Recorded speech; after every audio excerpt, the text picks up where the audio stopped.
Okay,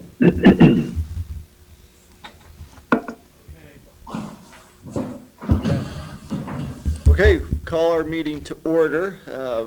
To those who may have been waiting, we apologize for the technical difficulties. Trying to learn several different systems being used at the same time: Facebook, Zoom, YouTube, and apparently we're going to be able to do 2 of the 3. And just a note for anybody who may be watching, this is a special meeting of a board workshop tonight, and although if we're able to capture questions, we invite you to leave those questions. We will not be taking time to answer questions tonight, as our purpose is to start digging back into the budget that has been presented in our prior 2 board business meetings, both in February and in March. And we have to take a look at that, considering all the circumstances that have changed here in just the past few weeks. So please leave a question. We can address those at a different time. Peter, yes, Peter, yep. I don't want it, but I mean, I don't see it on YouTube either. So just wanted to make sure that. Well, I'm just talking to you guys then. We're getting there. Tony, You can leave questions if you want. I'm not going to answer them.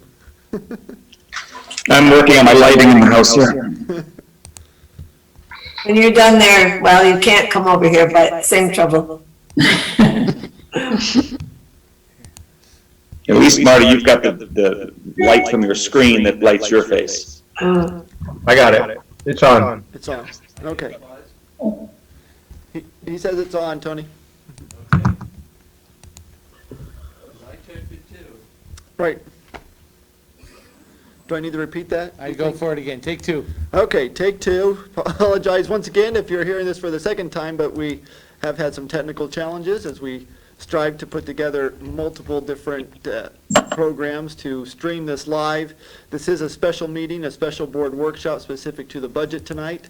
We welcome any questions and invite you to leave questions, but that's not the purpose of our meeting tonight. We will not be answering those questions. We will be digging into the budget as much as possible, both the numbers as well as just our perspective in terms of priorities and what we need to consider for next year.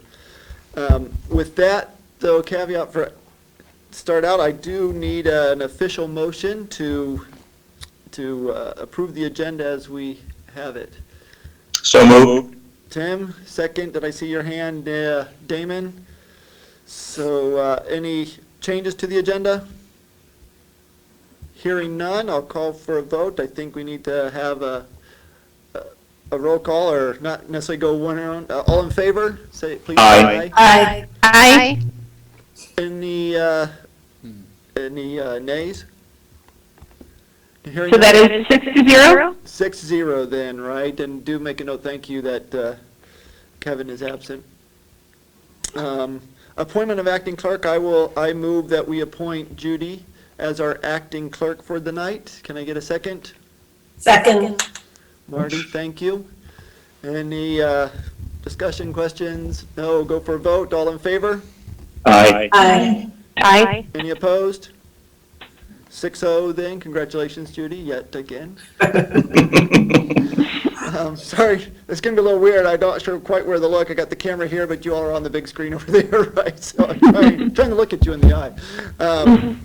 Okay, so for budget workshop, if I can, I'm just going to take some ownership, I guess, in representing the board. Talking with a teacher yesterday in terms of, I just thought the perspective was interesting, right? He says, you can't pull anything over the students. They know about grading, or they're constantly testing, right? Constantly trying to see what it is that's important or whatever. And I think we're in a similar position for the community, that we're just going to have to recognize up front where it is we stand.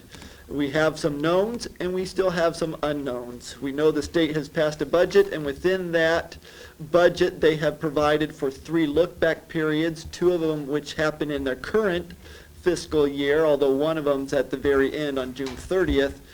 And then one, the final look-back period is the first 6 months of our next school year. So from July through December, and at December, they will look back and see if the state aid. So with that information, or lack of, that puts some uncertainty. The reality is, for all those out there, we have some tough decisions to make, and based on where the size of budget, we have to do, indeed ask staffing questions, right? There's just no pulling those punches. That's part of our purpose here tonight, is digging into scenarios and looking at the different options that we have. So with that, I know Brett has prepared documents. You all should have that available through the board docs. I don't know if we're putting up on the screen so others can see it. Is that right? It will be available through YouTube as well. I don't know if that means we can see the rest of you during that time period. But that's where we're going to start. If that's a okay opening, Brett? why Yeah, don't you kick I us think, off? I think it's fine. I'm just trying to slow play it a little bit. We have the links up on YouTube, on Twitter and on Facebook now. So if you're on Facebook or on Twitter, you can get to the YouTube link to see this presentation. So I'm sort of slow playing a little bit. Okay, So giving people people can time get to there. move Yeah, over. Sure. Yeah. Well, I listened today, I don't know if anybody else did, to the NISBA's evaluation or analysis of the state budget.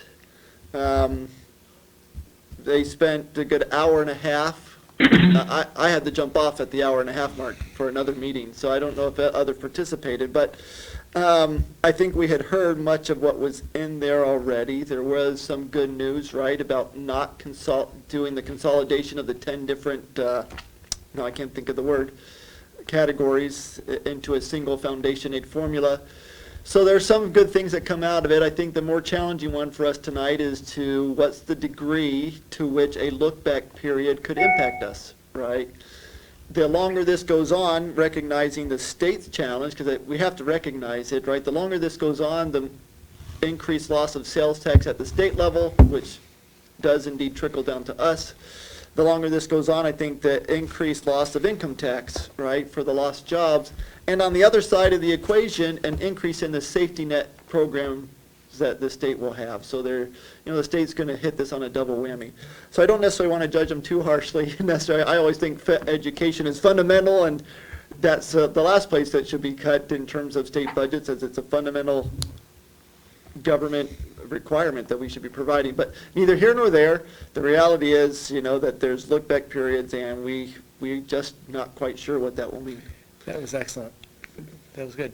Good. Peter, did you get a sense that there's a way for us to anticipate the metrics that they'll be looking at during the look-back periods? Submitted that question. The only metric that I think's written into that they discussed is if it's 99% or less of what they've budgeted for numbers. And so I asked the question, did they budget realistically, right? Or did they budget the same that they've gotten in the past, and so that there's no doubt that it's going to be at 99% or less for sales tax or other types of revenues.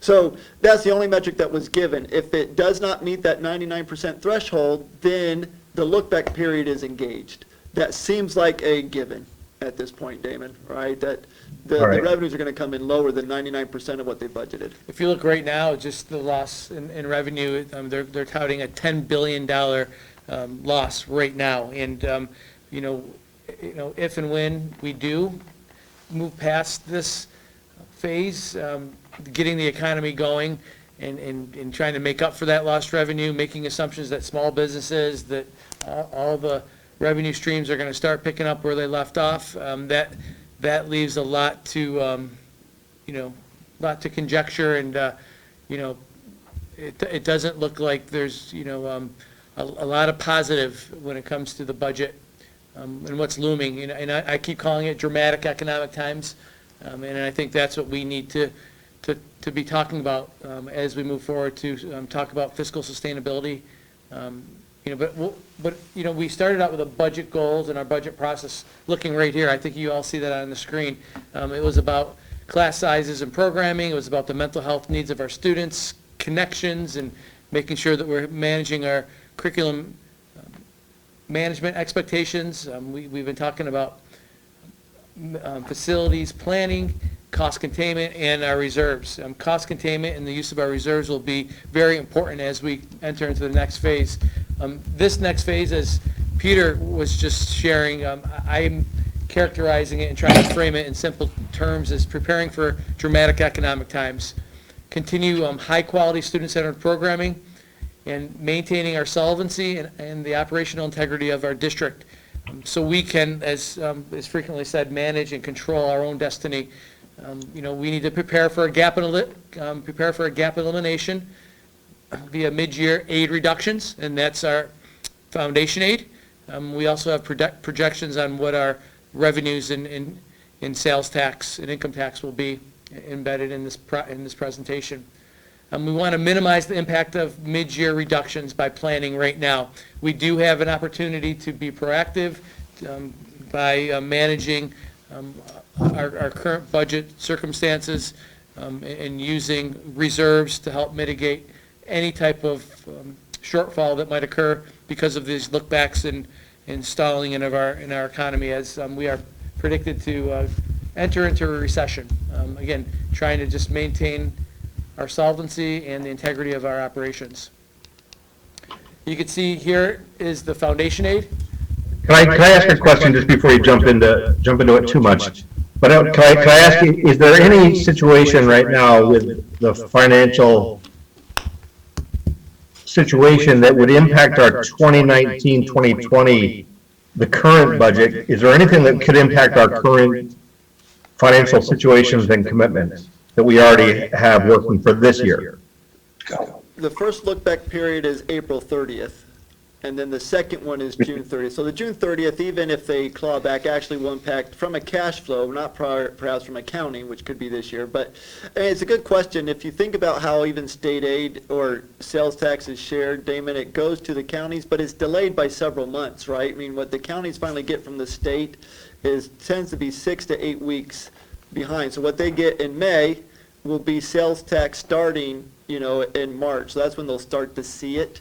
And that's when, I don't know how the frequency the county passes it on to the school districts in the county. Matt will have a better idea of that. But, we're getting close to the end and probably going to be able to manage, I would guess. I shouldn't speak for, I guess, Matt and you, but most of it's going to be next year. Matt, do you want to speak to that? Yeah, the county distributes it quarterly to the district, so usually we have a one piece of the sales tax that we defer next year, and that, if there's any impact, it would maybe be on that area. But overall, I think Peter, kind of summarized it correctly as we look forward. Okay, all right, thanks. You see that? And I would imagine that this quarter, the March, the April, May, June is going to be the sales tax that probably will have the biggest hit, because as we get closer to June, I think we're going to see more return toward a few things opening and a few more opportunities for people to be spending. So I think this is going to be our largest sales tax hit, period. Would you agree with that, Matt? I would think it's going to be where you've seen a lot of sales slow down, although in different areas we've heard of sales going up. But overall, I think as a whole, you're right. I think that's going to be the biggest impact is going to be this first.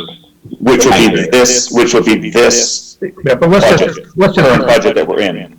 But let's be clear, guys. I mean, that's what we're hoping. That's what we're speculating. That's not what we don't know that at this point. Correct. And I think Yeah, we're projecting long term that these impacts will take place over the next year, with the unknown that's out there. And he's basically said that, and he being the executive, he's made it very clear in multiple different interviews that he's had and opportunities to talk about the budget, and he's done it well. He's really positioned himself and the importance of being fiscally sustainable from the state level, and the lookbacks are a real concern. The tax loss in tax and tax revenue, that's an impact too. We have it costed out here at approximately $700,000 or $800,000, $728,000. You'll see that a 10% reduction there. But where we don't see it is in the state aid, and I have it asterisk because we've heard in up to 20% that it could be impacting our aid that we're getting next year. So that's why it's important that we are cautious and thoughtful on how, if it is a flat 20% like it's happened in 2014 and 15 with gap elimination. Again, that's the pattern. That's what he's done in the past. And again, I'm not saying this in a derogatory sense. There's real economic issues that we need to manage. but we also have to prepare for them in our budget, and this is an opportunity to do that at the front end. Brad, could you scroll that slide up because your image is blocking? No, the total revenue is, if you can scroll it up because your image is blocking the number. There you go, thank you. It was blocking the numbers you were discussing. Yeah, so the You state can move aid, your images, Tim, to a different spot on your screen, because now it's blocking me from where I moved. Oh, okay, I didn't know It's that. not a problem, I'll just move again. there you go, Joyce. You can Cooperation. move them. I wasn't sure what was being broadcast out to the other, to the Twitter and the Facebook to make sure that was not blocking.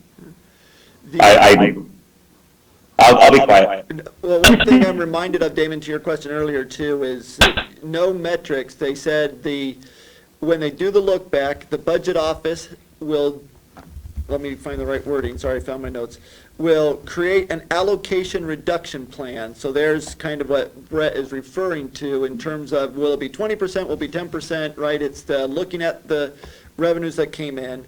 The budget office is supposed to make an allocation reduction plan. They present that to the legislature. The legislature will have 10 days to create their own allocation reduction plan, or the budget office plan goes into effect. So that's the details. Right. Nothing, other than that, basically we don't know. I don't know how much of gamblers are out there, right? I don't know that, to the goals that Brett had put on the screen, do we want to look to gamble and look for mid-year changes? I don't think that's ideal. We saw that happen with Rochester, for totally different reasons, but they did things mid-year, and that's generally not best for students. So what do we plan for the start of July 1st versus waiting to see what happens at December 31st? Right. Peter, does allocation reduction plan, is that different from gap elimination, or is it a rename of basically the same thing? Rebranding.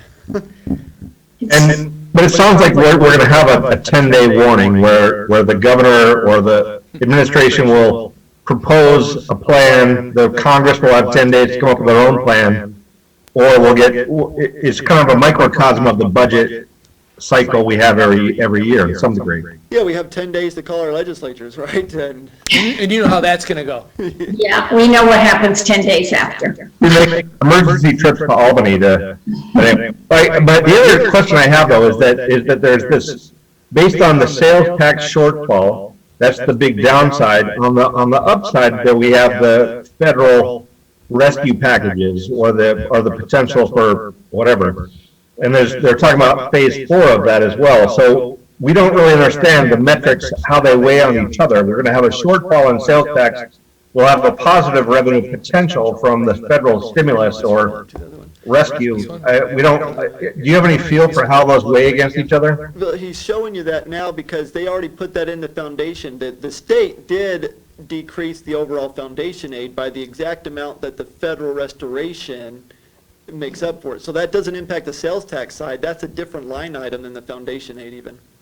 So you're saying, The governor keeps saying he expected money in the third piece from the federal government to help states. It didn't come, so he's asking for it in the next package, but that's a big if that I would not bet on. that's your gamble. Not a gambler, but I just wouldn't bet on that. I'm not much of either. I could do a milkshake. That's the most I'll gamble. That's an incredible coincidence that the federal care restoration is exactly the same as the pandemic adjustment. That's amazing. Yep. But that's why when I had him switch to this page, if he goes to the next page where it does show the sales tax, it's, that's a real decrease because the pandemic adjustment's already been taken care of from the CARES restoration. Yep, okay. But So Peter, the sales tax, you're looking at that for the entire budget year? This is. right, and This so is my for the question, entire budget year, a decrease of 700,000. and I would like to know if we think, right, I mean, Matt, what's that based on? That doesn't. That seems like a small amount. I would expect it to be larger than that. That's my thought. The actual cash loss will be close to 1.3 to 1.4 million. Then why does that not show up in this line? The district has consistently budgeted 5.4 million with the uncertainty of sales tax overall. So you're going by the budgeted, the 2021 budgeted line when you come to that million? Because even that's not correct. From budget to budget, the loss is around 715,000. However, from a actual revenue standpoint for earned, it'll be a loss of cash of about 1.3 to 1.4 million. How come that doesn't show up here? I'm confused. Because Because this is the budget. Yeah. This only shows the budget piece. So Tim, in past budgets, we had made a decision as a board overall to hold the budget line flat because we knew sales taxes associated with economic cycles. And Correct. during the good years, we recoup that and put that into reserves essentially, and during the bad years, we keep the budget line as flat, but it's going to be reduced. So, right, so I mean, basically, we're going to lose more than. See, and I don't agree with that type of accounting. I think it's more important to be as accurate as possible in the budgeting of it. Well, we can have that part of the discussion, because now we'll have to probably budget lower. In the good years, that's when we'll have that discussion, I suppose. Right now, it's just going down. Right, because I think that to me is a little confusing to the average individual, and I don't think it's as accurate as it could be. It should be more accurate, because that is a very fluid source of revenue. Well, it's not though, because, you can't predict the economic cycle. Just like you can't predict, what's going to happen as we enter into a potential recession, teetering on a depression. So, when you're budgeting, and that's all this is, and that a budget is just. Right, So- it's a plan. So I think, unless and I don't mean to sound sarcastic, but we don't know, and so that's why you try to have a consistent number that is, plus or minus, and I think that's when you're developing your plan. Nobody really knows the economic cycle, and if we did, we'd be writing the book. But I'm just saying that there might be a different way to project the sales tax. For instance, if you used a 10-year average, and every year you average for the past 10 years, and you take that average, because 10, 11, 12 years ago, we had a recession where sales tax was significantly lower. And I know what you mean, Peter, and I know what you mean, Matt, about just taking and keeping it kind of flat, or just up 1% or so, just to keep within an average. But I'm just wondering, when was the last time we really averaged it over the 10-year period?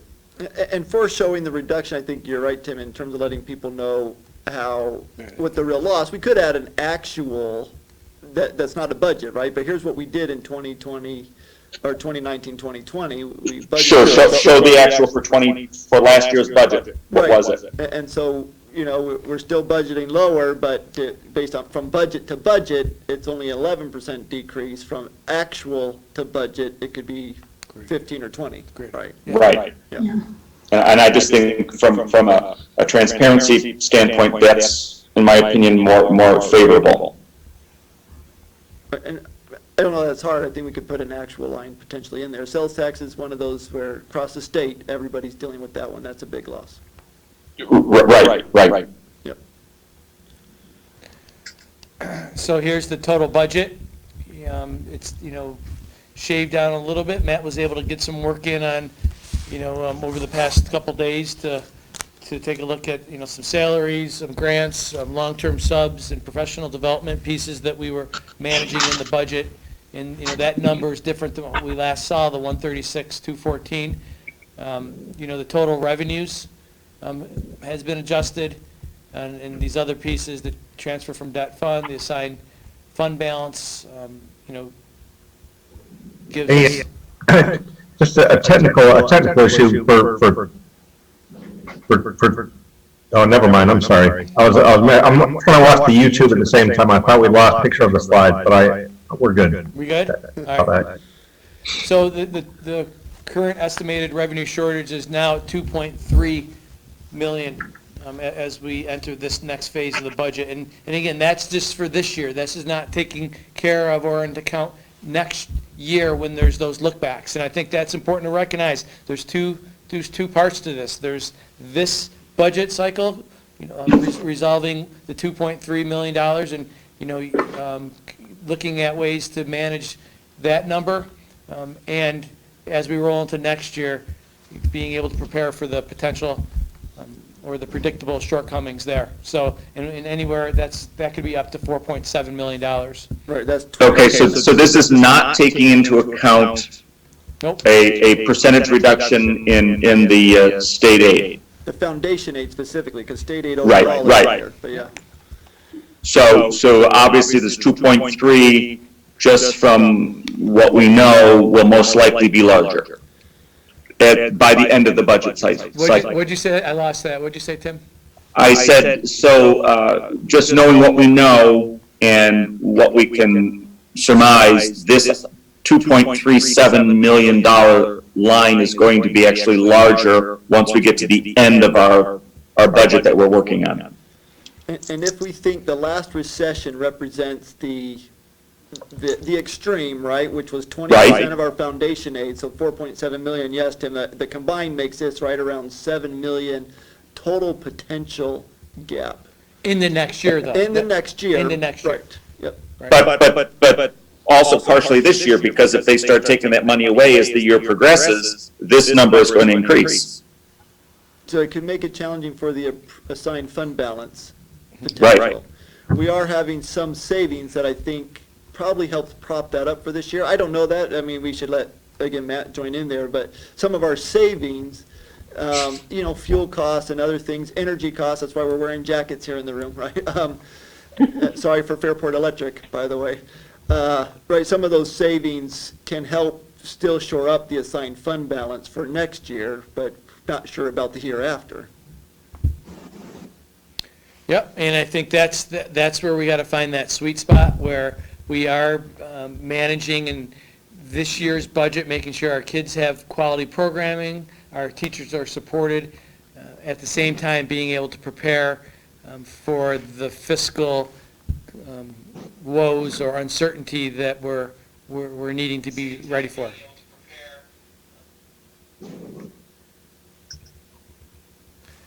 So that's where we are right now, a $2.3 million. So, if I can ask a couple questions, or go ahead, Tim. And as we discussed in our last meeting, when we actually, the last time we met in the room where you're sitting, you showed us that there were some additions to staff and other things. Have those been reduced out of this? Based upon our conversations, individually, yes, those have been reduced. That would be the 2 health teachers, that would be the safety and security, that would also. The teaming situation at the middle schools. Middle school, the two classrooms there. And we're still trying to hold at bay the north side adjustments due to the enrollments increase there. So those are some of the bigger questions that we need to grapple with as we, move towards finalizing our budget process. So the transfer, this is minor, but we're looking at everywhere, and I guess, well, maybe not. I don't want to get too much into line items. I think we need to talk, not necessarily dollars yet. Perhaps as a board, we need to talk high enough level to gauge where we start focusing, if that makes sense, right? And I think in our core belief statement, we talk about the classroom is everywhere, and sometimes what you hear during these times is we cut as far away from the classroom as possible, and yet we think of the turnout that we had for the clubs in the elementary levels, right? And that's, to me, that was a big classroom, and the interest says, we don't look at that. So, but those are, I think, some of our high-level areas we need to focus on now, so then we can say to Brett and Matt, okay, go into there. And so that comes down to, some of our other priorities that we had. Is it clubs versus class size? Is it, gambling for mid-year versus, hoping things bounce back more quickly, or do we make decisions up front and then gauge mid-year the opposite direction, right? Where if things are better, then we can do things differently. I think that's where we need to have some of our discussions here before going to line items. And we also have to remember that when we cut different events or activities out of the budget and say 3 years, 2 years from now we'll reinstate, well, we also have to have the funds to reinstate. So it's not just taking out to bring this number down, it's also if we're going to add those in a future date, we're going to have that extra money to add those in.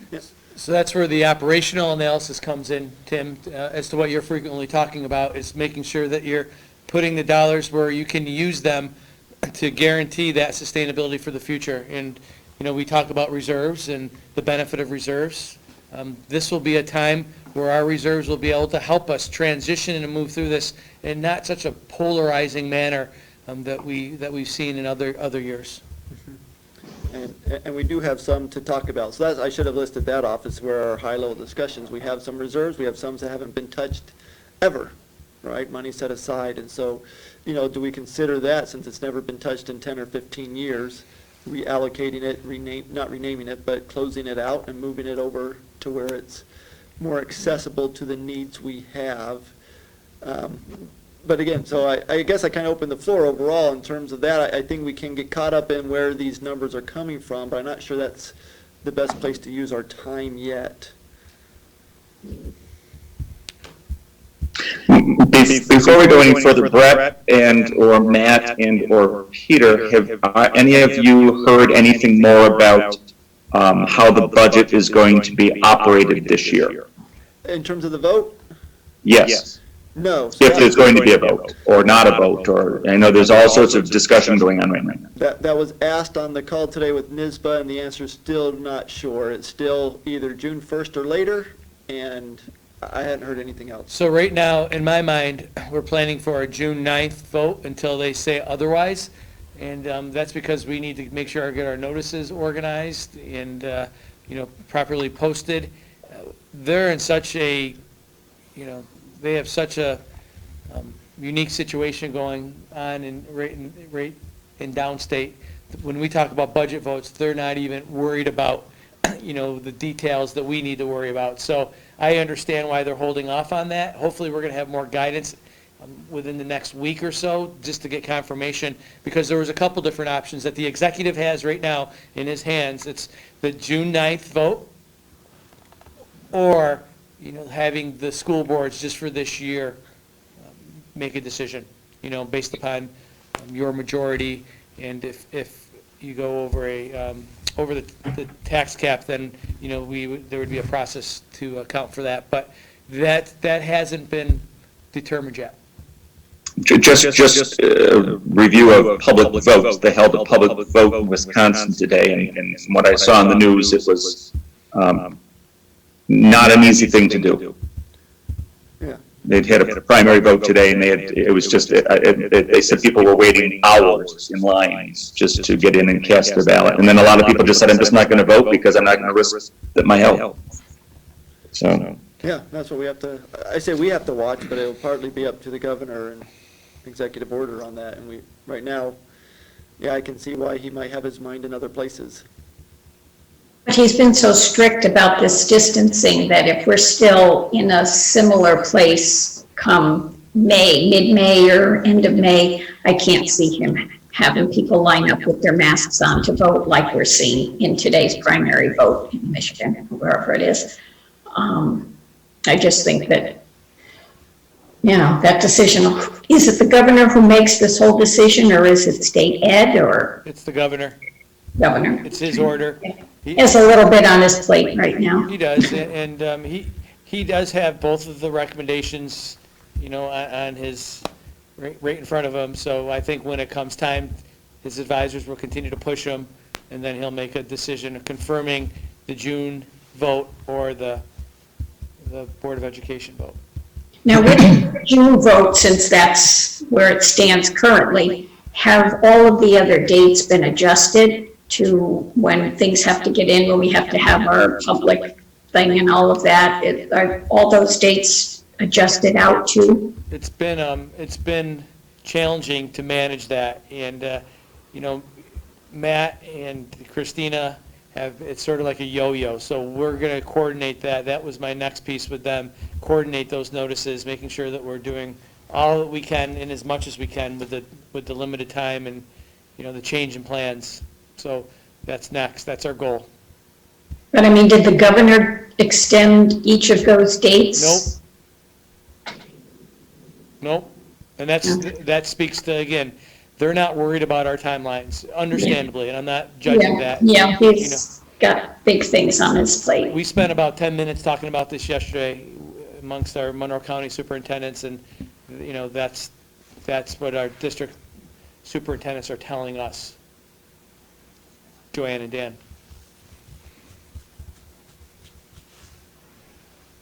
So, Well, it looks like one of those, yet again, plan for the worst, hope for the best kind of things, but I think the worst can be really pretty bad this time.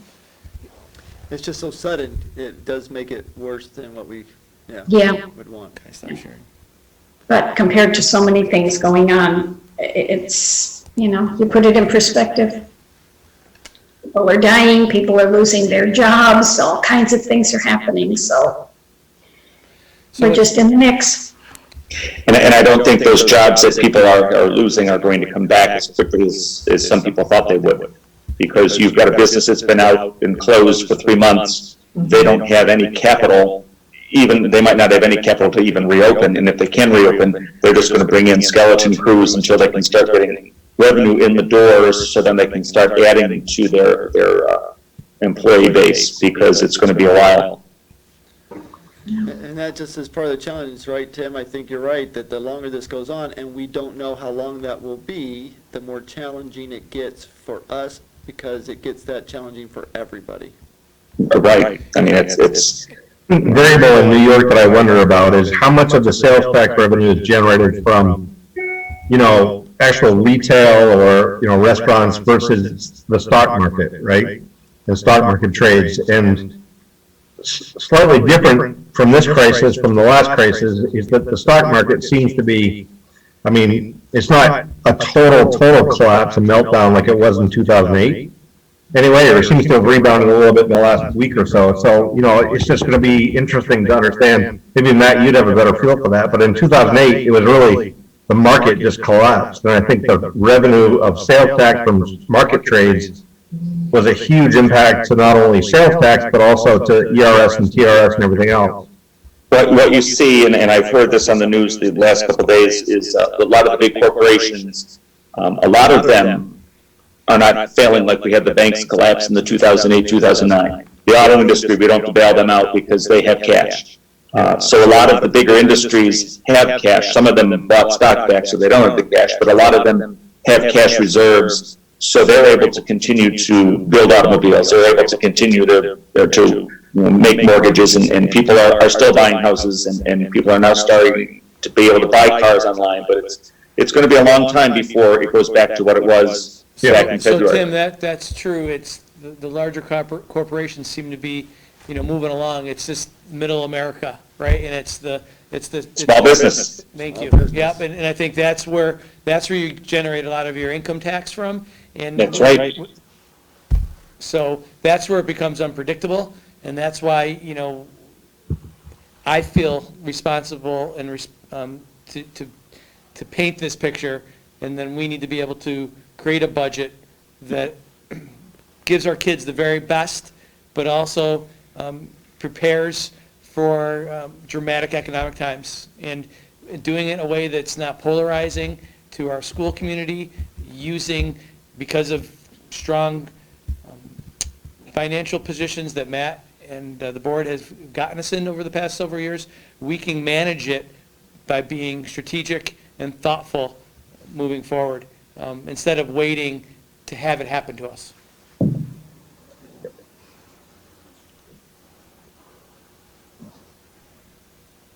Yeah, I think if we can maintain a focus on those things, those priorities, Brett, and on the program and the things that impact kids, I think that's wise. And if I think back, I was on the board in 2008, 2009, but there was a lot of draconian cuts that were happening in those years. And then there was a lot of systematic putting all those things back in, I don't know when it was, 2011, 2012, 2013. Not everything has come back.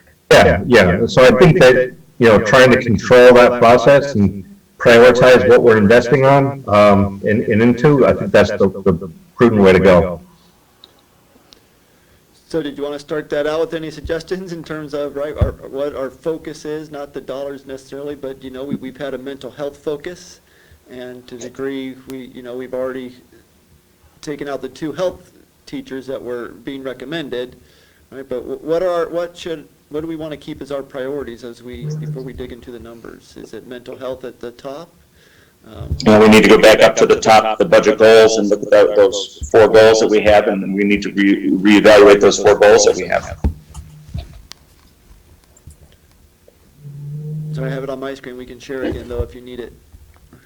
And on the expense side, I would suggest that any additions that we are looking at, I'm not talking about backfilling retirees or anything, but any additional headcount or resources we're looking at, we should really take a look at and see if that's something that now is the right time to invest in additional resources anywhere in the district. Incremental additions, not backfills. Right. Facilities planning. Right, I mean, facilities planning, we have our 1%, I think, mentioned yesterday, but we've said all along, it's, one of the challenges during these times is we can let our facilities further deteriorate. It just means it will be more expensive later on, but it's up to 1%, right? We can consider not going up to 1% this next year. We have planned on, for example, the field being replaced over the summertime.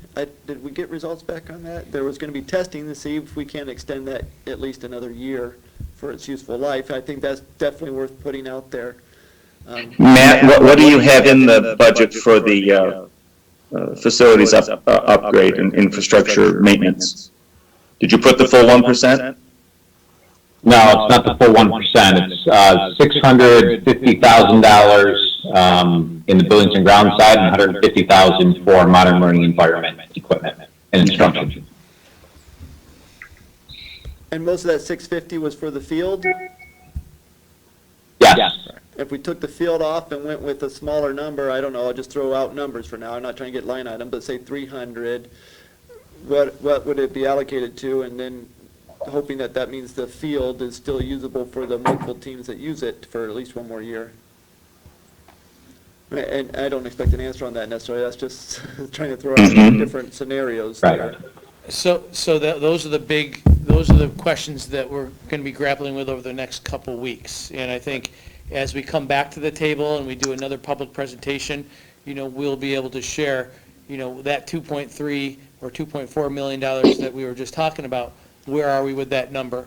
And, how did that affect our programming and our goals here? And that's what Doug is going to be doing over the next week and a week and a half, is meeting with principals, and I'll be meeting with groups as well, just to try to understand how we can bring these priorities to fruition without compromising our program. There's To make it clearer for me, I would need a copy of all the different items that we're discussing. I would really like a full copy of the proposed budget from a very detailed standpoint, so I can go through and have an idea of what our expenses are. Because doing it this way, I don't feel comfortable making any decisions, even because it doesn't really, I don't have any of the numbers in front of me, and I need those numbers What we in were front going of to me. do is also bring this to audit and finance, so I think we're going to have a meeting, we're going to schedule a meeting, then what we learn from there, we'll bring to the group too. So yes, we'll have that ready for you in audit and finance, so you can look at the line items, and then we could report it out to the larger group. Because as we know, as you've said many times, Brett and Peter, that 65-70% of what we do is the people involved with educating children, and we're a service industry, and that's where the majority of our budget goes to, is paying for our employees who provide the service, and that's our key group that we really need to make sure we have the best in place as we do, so that we can continue to offer and provide the best education. It's the few other areas where you can trim, and there really, when we look at everything, there probably won't be many areas where we can trim. So, Go ahead. for sure, because I agree, I don't think any of us, I'm with you, Tim, I'm not in a position where I think we make decisions, but if I were looking at the budget goal page, trying to throw out there where we put an order of priority that we look first. For example, I would put use of reserves. I would put that look first. So let's get a report on which of those reserves haven't been touched in 10 years or more, and what that potentially brings to the table for us, as well as reserves that we do touch from time to time or allocate. You know, the TRS, ERS reserves are something that have been put in the budget, but typically they get placed back. So there's potential there. That would be mine. Then I think I would put the second bullet point, allocate up to 1%, because I still think we want to do our best to maintain and keep our facilities in modern learning environments, but do we go a little bit less than what we've done? That would be my second. You know, cost containment is always throughout there, so I just see that as over an umbrella over there all the time. And then our fourth would be the allocate the human resources. That's the last place we're going to look, right? But True. so that would be, that's why I guess I'm looking for tonight is how do we help focus? And one of them would be, okay, let's understand our reserves, what we've done, and what potentially can be brought to bear in the next year or next couple of years even.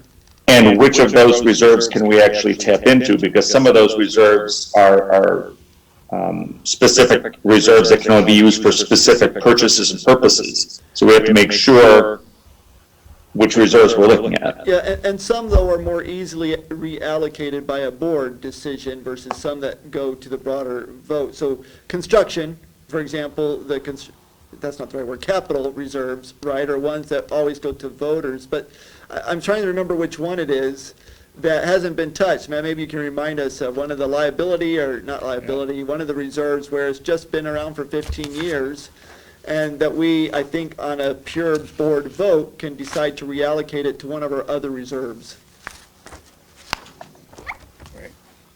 Yeah, I believe that's the insurance reserve that we have. So the insurance reserves, we've had it for how long, and it's never been touched? Yeah, typically the insurance reserve and the liability reserve can be used for similar pieces for liabilities not covered by insurance. And we've got 2.5 million sitting in both of those combined. Hey, Peter, also one other suggestion, if we go back to the budget goals, at the very top of the human resources, we talk about class sizes being sized as developmentally appropriate. And I think that we just need to understand what is the definition of developmentally and instructionally appropriate class size. You know, as I'm looking at those goals, and you mentioned mental health, and that's a huge piece for all of us. I know we all believe in all that, but I think we have to look at mental health in a broader way. I think even something like class size can change mental health. You're in a larger class, for some kids that will add to their anxiety. Absolutely. All of our extracurriculars, whether it's sports, clubs, music, something like that. For some kids, that's their deep breathing. That helps their attitude and their mental health. So I think we have to look at mental health in a broad way, and a lot of those other things that some people might think, well, maybe we don't need that. I think it all lends to mental health and stability and all of those things. So I think of it I think of it in those terms.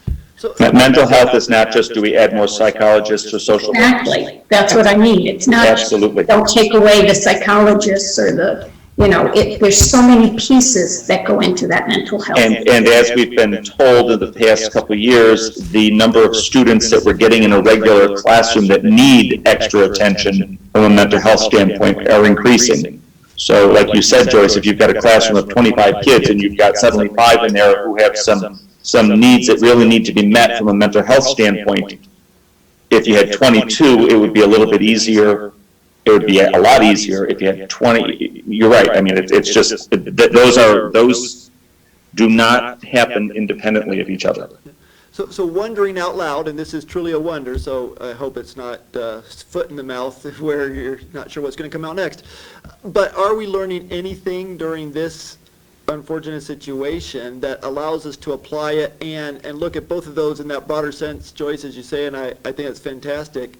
are there populations that are less vulnerable that may be able to create some efficiency, some savings through what we learned right now? It's not necessarily ideal, but the honors area, are they more likely to do well in a, I don't know, or is it some of the, I guess I'm not wanting to say the word, is it some of the extracurriculars that also can be delivered fine through video conferencing or whatnot? And sorry, that's the wonder of it.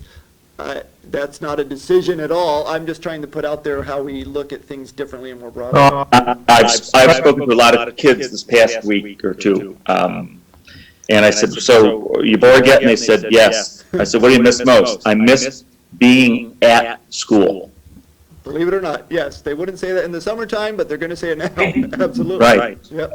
That's not universal though, and I think that there are some kids that are struggling right now, and there's some kids that are thriving, and I think that we'd be making a mistake, I think, just to say this is a pandemic response that we're going through right now.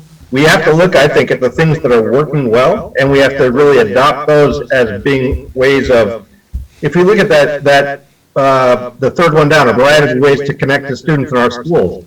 Well, we're connecting to our kids in our schools right now. We're doing it, using technology and online. Now, that's working for some kids, and it's not working for other kids. And I think that we just need to capture where that does work and see if we can make that part of our regular mode of operation versus just putting it aside and waiting for this to happen again. I'd like to see if we could somehow quantify that. How are we doing with engaging and connecting with kids? How are we measuring that connection? How are we measuring that engagement? Because I know I know that there are a lot of kids who aren't engaging. And so I think if there's some way we can quantify that, it would be very helpful for us. I'll say that, like last night on the Facebook Live, I was watching on my phone and reading the comments, right? And, this is going way off topic, and I think we can come back to this and talk about it in more detail, but I think that there's a wide discrepancy of what we're offering to our kids. And there's some that are extremely engaged. And they have more work and more engagement now than they probably did attending school. And there's some kids that are not engaging at all. And there's some teachers that are offering, multimodal type of experiences to impact kids. And there's some teachers we have that are not. And I think that consistency and common platforms and common expectations are things that we should be thinking about and working towards. But that's a different topic. That we're seeing pockets of excellence out there, and I think we have to capture those, and we have to look to coach and help improve in areas where we have gaps. And try to figure out why those areas are excellent. Yeah, exactly. What makes them so good and what makes them so positive. Yep.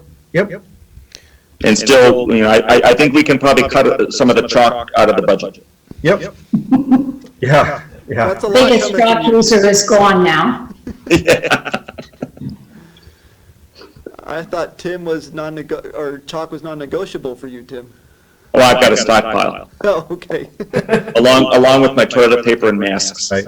I think the bottom line for me is I think that we need to capture what we're doing right now and say, okay, this works really well. We should develop common expectations and platforms and really maintain that to some degree going forward, not to replace live classrooms or teachers or anything else, but to augment and possibly offer, extracurricular activities using technology. I think there's things that we can do to really leverage and maintain what we have and what we've discovered without just abandoning it and then coming back the next time this happens and having to rediscover everything all over again. If we don't learn anything, then we're not much of an education institution, right? I think there's definitely things for us to learn and apply. Let's make sure we do it with good information, as Tim's suggesting, right? How do we learn and quantify? But I think we're learning all the time. I know you are and the staff is, but how do we then apply that and look at it for continuing in areas where it makes sense? Yep. Can I go back to the, I know, Brett, you had mentioned that you had removed the Director of Security out of the budget. What was the official title of that position? We didn't get that far down the, we didn't get that far down the road. Was that going to be health and safety? Because if it was going to be health and safety, I think we ought to look a little bit more closely at that. Well, Because- it is health and safety. It directly impacts health and safety, without a doubt. And we have been emphasizing so much of the physical safety in the past years in the district. And now we're hit with a health issue, and we really haven't addressed that as now we know we have to address it in a much more voracious way, because I think this is only going to be one of many. So I think we need to look at that whole area much more specific, and it just, we really need to spend a lot of time developing exactly what does that mean, that health and safety. Yeah, and a lot of these things that we've been dealing with before this pandemic are still going to be there after. And even more exacerbated, the health and safety components, the trauma that we've been managing in our schools, in our classrooms, the free and reduced lunches, that's going to rise. That our students with special needs are going to need gaps. They're going to have gaps, and we're going to need to fill those gaps in curriculum management. So yeah, we have our work cut out for us over the next couple of weeks to, see what we could do to take the $2.3 million right now and see how we can continue to refine it and constantly push it up against these expectations that, that they're all important and they're all priorities. And that's what's going to make the next week and a half, 2 weeks. For the sake of moving forward, is the rest of the board comfortable if we assign to the Audit Finance Committee to take bullet points 2 and 4, right, the allocation of 1% and the review of the reserves, and bring that back to the whole board with some recommendations? Yes. Yes. Okay, so we'll meet on that and try and bring recommendations back for those 2 bullet points. I think we're starting to zero in, or perhaps not zero in, but starting to get an idea of the first bullet point in cost containment. Like I say, things always overarching, but I don't know, for tonight's purposes, are we good? Are we ready for? One more question for Matt. On the total revenue page where we have the property tax and you've got the percent change to 2.13, that is within our allotted 2% tax cap quota, correct? Yes, it is.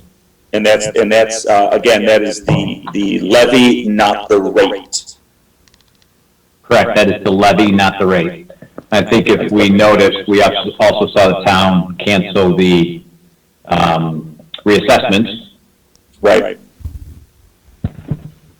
which would leave us basically around the same tax base, plus or minus minor changes that probably exist naturally. And we also have to keep in mind too, that Village is working on their budget. The town is in a different situation because they passed a budget that became live on January 1, and now they're struggling with their budget this year. So they're going to have a significant change for next year's budget that goes into effect of January 1, 2021.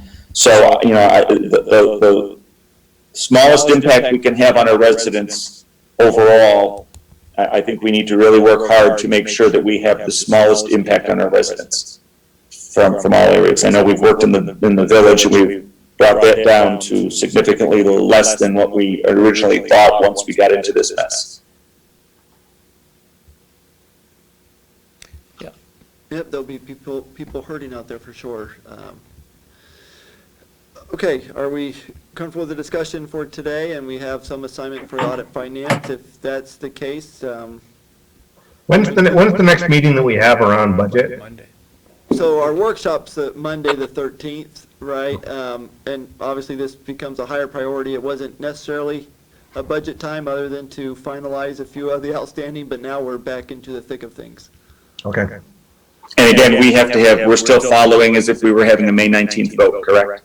Nope, June 9th vote. But I mean, with the public hearings and all that, you said that hasn't been changed? We have to adjust those.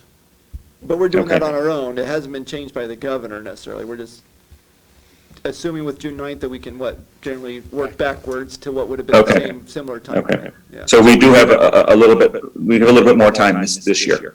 Maybe, yeah. Yeah. I think we're assuming that, Tim, because with absence of any other direction, we know June 9th gave us more It time. could change from here to my Right, house. right. Okay. So, Oh, Okay, my, so, I don't knows. a motion to move into executive session. So moved. Tim, second. Second. Joyce, thank you. All in favor? Aye. Aye. Any opposed? Hearing none, make that 6-0. And for those who may be watching, we're going to end this session, and we will, for all the board members, you have a different Zoom link and password for the executive session. All right, so we need to drop off this call. Thank you.